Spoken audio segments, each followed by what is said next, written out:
قبلنا حريتانكي شركي كلها كاشي الدولة الجبلية وقتها أو كوبن أوجيس waxaan jeclahay inaan ku soo dhaweeyo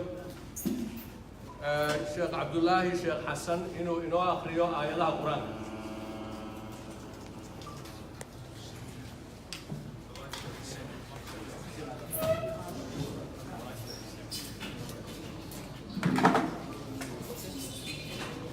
أعوذ بالله من الشيطان الرجيم.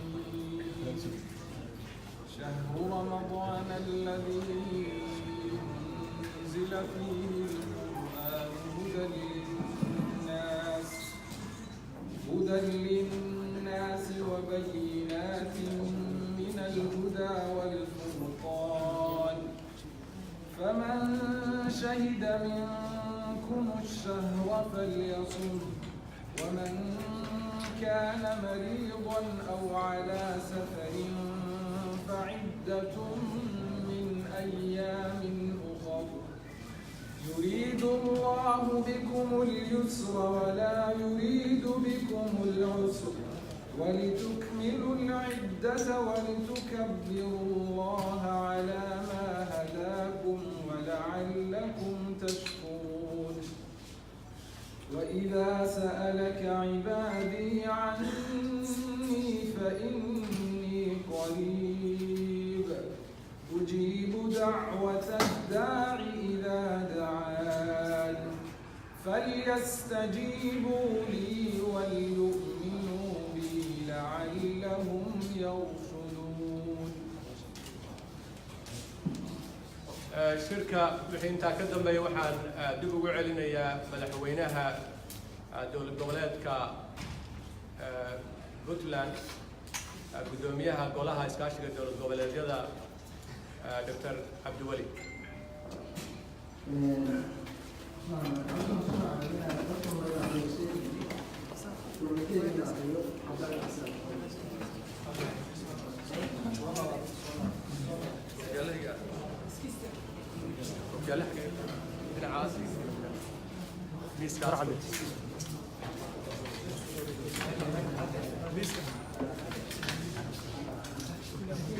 ميسكاس يقفل وكيال ورعدي إذا عفوا نجح لنا نساعد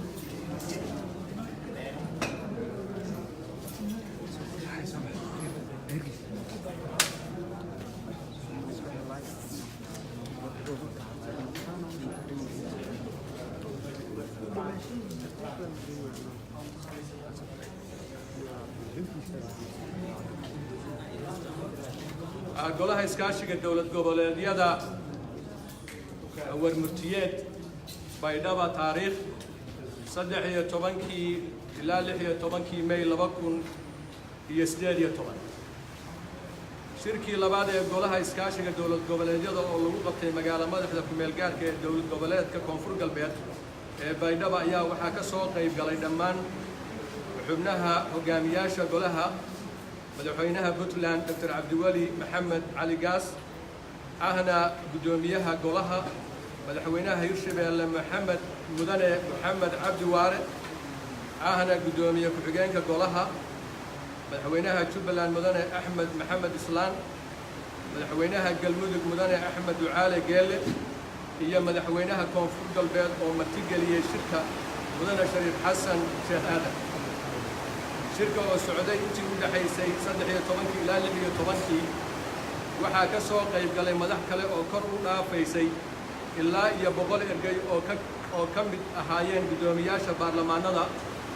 xildhibaano iyo wasiirro kala matalayay dowlad goboleedyada ku bahoobay golaha iskaashiga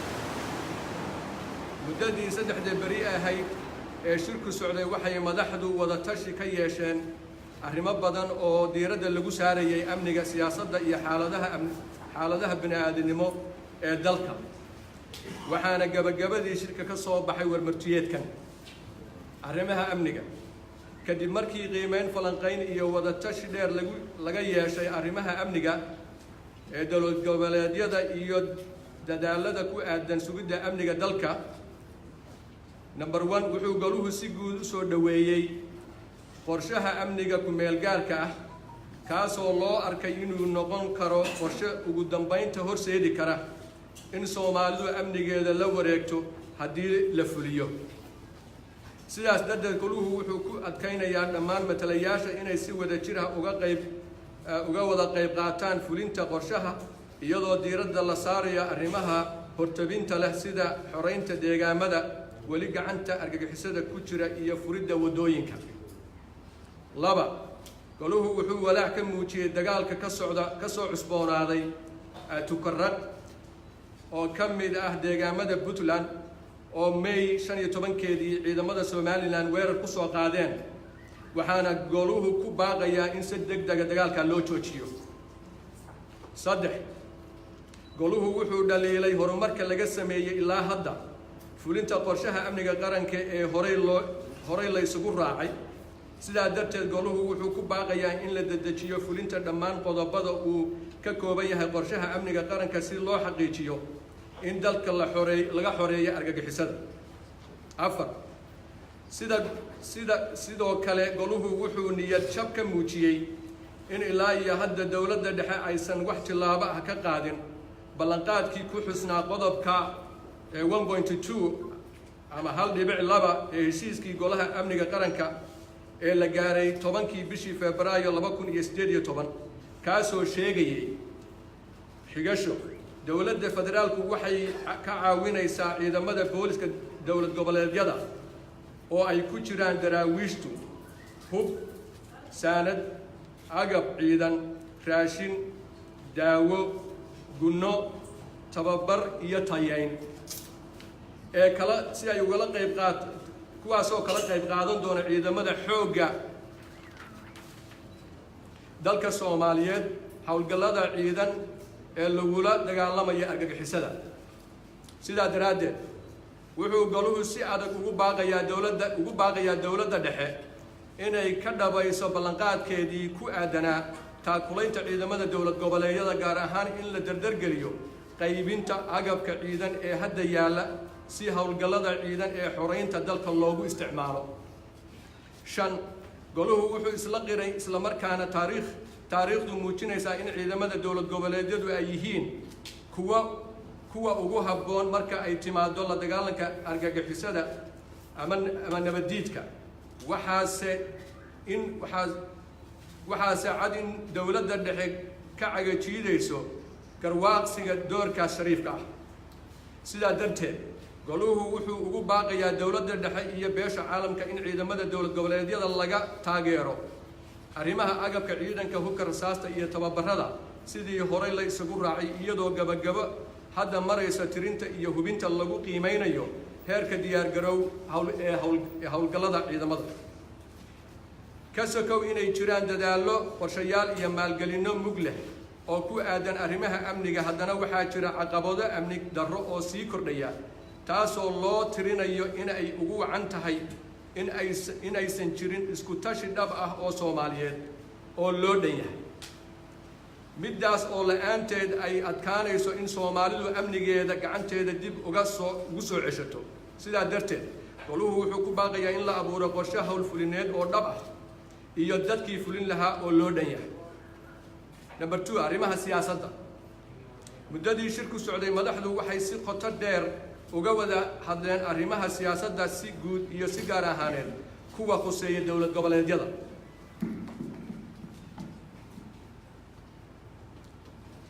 goluhu wuxuu dhammaystiray qaab dhismeedka golaha iyadoo wasaaradaha dowlad goboleedyada intii islehba oo isku shaqo ah by discipline loo sameeyay guddi hoosaadyo shaqo interministerial working group taas oo wax weyn ka tari doonta xiriirka wada shaqaynta iyo iskaashiga wasaaradaha heer dowlad goboleed. 2 goluhu wuxuu soo dhaweeyay horumarka laga gaaray arrimaha siyaasadda iyo go'aanka isku dhafidda baarlamaanka dowlad goboleedka Galmudug oo door weyn ka qaadanaya xasiloonida iyo nabadda dalka iyo tan Galmudug si gaar ahaaneed. waxaa kaloo goluhu ku dhiirigeliyay maamulka Galmudug inay dhammaystiraan arrimaha weli qabyada ka ah wada hadallada waxayna mudan yihiin in beesha caalamka iyo deeq-bixiyayaashu gacan taageero ka geystaan dadaalka nabadeed iyo maamul dhisid ee hogaamiyaha madaxweyne hogaaminaya madaxweynaha galmudug sidoo kale wuxuu goluhu soo dhaweeyey geedi socodka wadaxaajoodka arrimaha federaaleynta ee u dhaxeeya labada heer dowladeed oo laga sameeyo horumar wax ku ool ah sida habka doorashada iyo khayraad qaybsiga sida uu qabo qodobka 53 ee dastuurka dowladda federaalku waa inay kala tashato dowlad goboleedyada arrimaha saameynta ku yeelan kara danaha dadka dowlad goboleedyada si looga fogaado khilaaf siyaasadeed waana in go'aanada la qaadanaya ay noqdaan kuwo ku salaysan danta dadka iyo dalka 5 iyadoo laga duulayo nooca dowladnimo ee dadka Soomaaliyeed doorteen oo habka federaalka goluhu waxay isla qireen in mas'uuliyadda koowaad ee xal u helidda dhibaatooyinka dhaqaale amni ganacsi iyo bulsho ee dadka dowlad goboleedyada haysta ama soo foosaara uu waajib ka saaran yahay hogaamiyaashooda sidaas darteed goluhu wuxuu soo dhaweynayaa cid kasta oo gacan ka taageero ah ka geysan karta baahiyahooda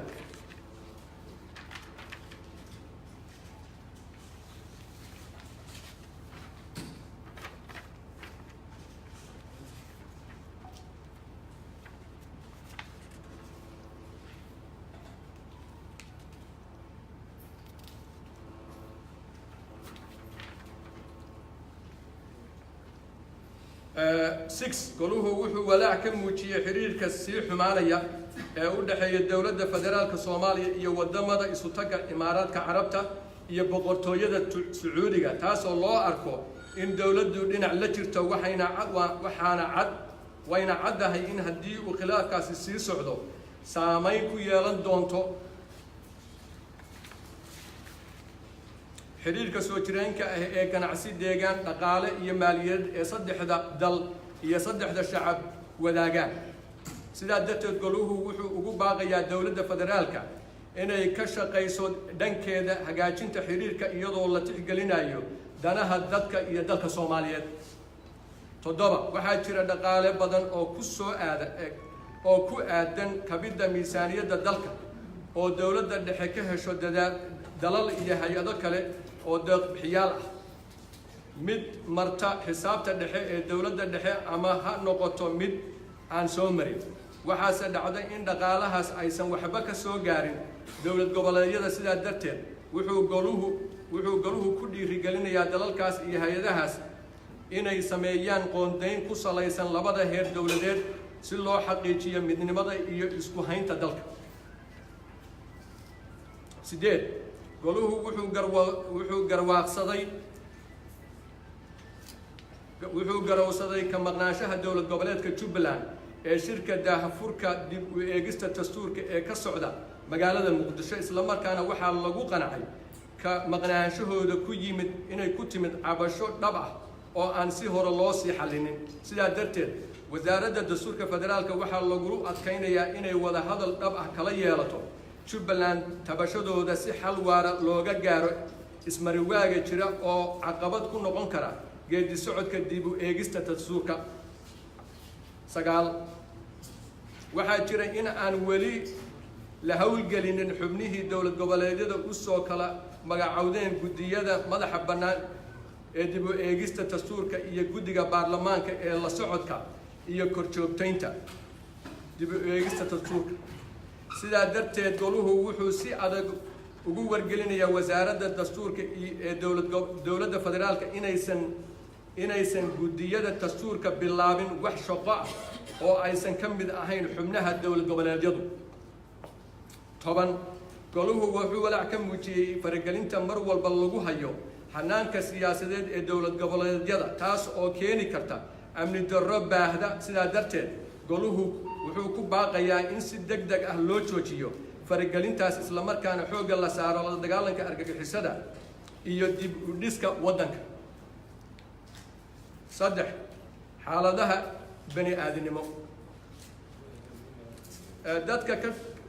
daadad ka dhashay fatahaadaha webiyada Jubba iyo Shabeelle oo ay weheliyaan roobab lixaad leh oo si istaba jooga uga da'aya deegaamada ku dheeraran labada webi ilaa iyo bartamihii bishii Abriil ayaa khasaare naf iyo maalba leh u geystay deegaamo badan oo dalka ka mid ah sidaa darteed goluhu wuxuu ugu baaqayaa xukuumadda federaalka Soomaaliyeed, ganacsatada Soomaaliyeed, qurbo-joogta Soomaaliyeed, culimaadudiinka Soomaaliyeed, hay-adaha samafalka, qaramada midoobay iyo deeq-bixiyaasha inay gurmad degdeg ah oo bini'aadamo la gaaraan dadka ku nool